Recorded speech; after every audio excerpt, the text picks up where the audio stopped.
今仔另外閣一粒風颱是掃去中國的江西南寧市的一個水庫崩壞，大水是衝入去在地村莊。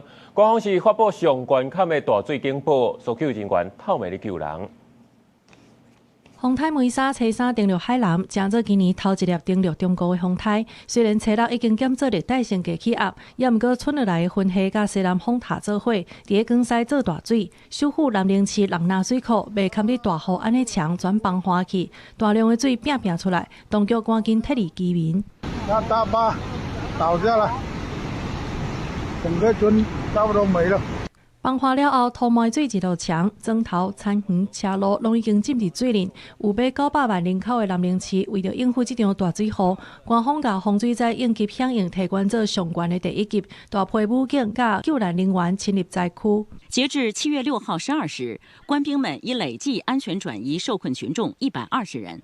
目前現場汛情仍在持續監控中，救援官兵將堅守一線，隨時應對後續突發險情。這波大水雨也送到江西其他地區。中國中央氣象台統計，7月初3到初6，江西黔南區累積雨量超過800毫米。在鳳城港市，車路直接變做河，大批汽車淹了，也若貴港市也有建築工地和大水灌入。已經減做是熱帶性低氣壓的梅莎，吹落去到烏蘭境內，有場大雨也閣會落到初八。當地當咧面對一波洪水災的考驗，記者綜合報道。